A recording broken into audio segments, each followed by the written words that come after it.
어린 시절 가족여행에서 길을 잃었던 기억, 첫사랑에게 고백받던 순간 9.11 테러 소식을 처음 들었을 때, 이 기억들이 생생하게 떠오르시나요? 그런데 충격적인 사실을 말씀드리겠습니다. 지금 떠올린 기억 중 일부는 실제로 일어나지 않았을 수 있습니다. 연구에 따르면 우리 기억의 40% 이상이 왜곡되어 있습니다. 더 놀라운 건 완전히 거짓된 기억도 진짜처럼 생생하게 느껴진다는 것입니다. 오늘 우리는 기억의 충격적인 비밀을 파헤쳐 보겠습니다.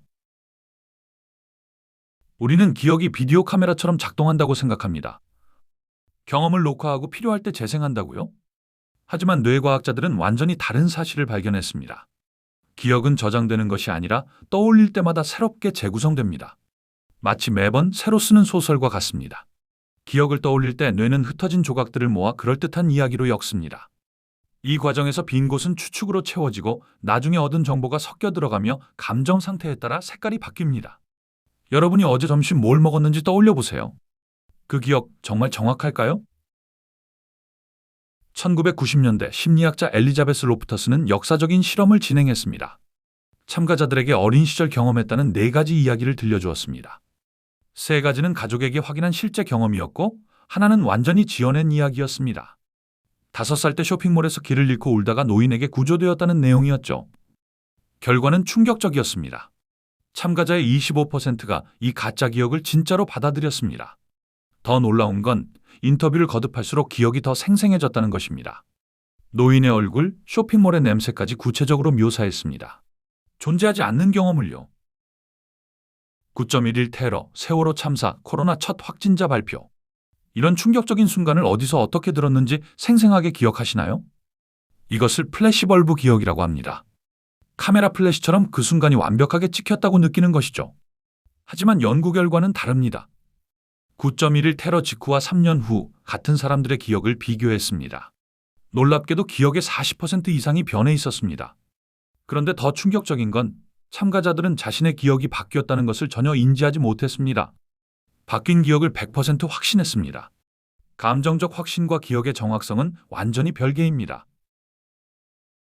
기억 왜곡은 크게 2가지로 나뉩니다. 첫째는 변형입니다. 실제 경험이 시간이 지나면서 바뀌는 것입니다. 싸웠던 상대방의 말이 점점 더 공격적으로 기억되거나 여행지가 실제보다 더 아름답게 기억되는 것이죠. 둘째는 이식입니다. 아예 없던 경험이 기억으로 자리 잡는 것입니다. 다른 사람의 이야기, 사진, 영상을 보고 마치 내가 경험한 것처럼 기억하게 됩니다. SNS에서 친구의 여행 사진을 반복해서 보다가 자신도 그곳에 갔다고 착각하는 것, 실제로 일어나는 일입니다. 우리의 기억을 왜곡시키는 주범들이 있습니다. 첫째, 유도 질문입니다. 그 차가 빨간색이었죠? 라고 물으면 실제와 다른 색도 빨간색으로 기억하게 됩니다. 둘째, 사후 정보입니다. 사건 후에 얻은 뉴스, 다른 사람의 이야기가 원래 기억에 섞입니다. 셋째, 시각 자료입니다. 사진이나 영상을 보면 그것이 내 기억인지 본 것인지 구분이 안 됩니다. 넷째, 반복 상상입니다. 어떤 일을 여러 번 상상하면 실제로 경험한 것처럼 느껴집니다. 다섯째, 사회적 압력입니다. 주변 사람들이 다 그렇게 기억한다고 하면 내 기억도 따라 바뀝니다. 디지털 시대는 기억 왜곡의 황금기입니다. 2020년 연구에서 참가자들에게 어린 시절 디즈니랜드에서 벅스버니를 만났다는 가짜 광고를 보여주었습니다. 벅스버니는 워너브라더스 캐릭터라 디즈니랜드에 있을 수 없는데도 35%가 실제로 만났다고 기억했습니다. SNS는 이것을 극대화합니다. 친구들의 사진을 매일 보면서 우리 뇌는 혼란에 빠집니다. 내가 간 건지 본 건지 상상한 건지. 인스타그램에서 예쁜 카페 사진을 수백 번 보다가 실제로 가보면 이상하게 익숙합니다.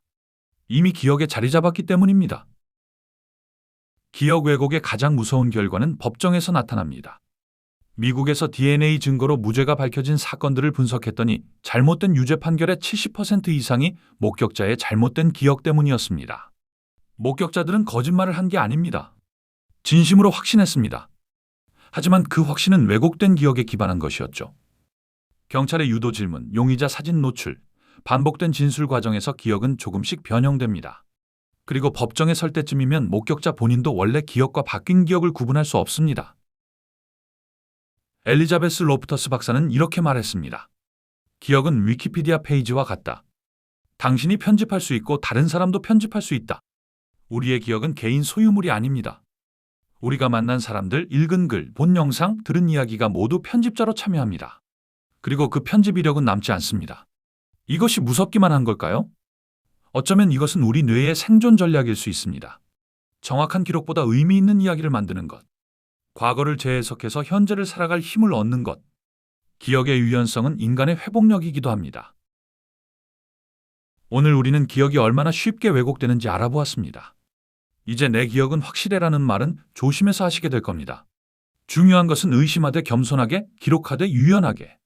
기억을 믿지 않는 것이 아니라 기억의 한계를 인정하는 것입니다. 그것이 더 정확한 판단과 더 너그러운 관계로 이어집니다. 내 기억과 당신의 기억이 다를 때 어쩌면 둘 다 틀렸을 수 있다는 것. 그 가능성을 열어두는 것이 지혜의 시작입니다.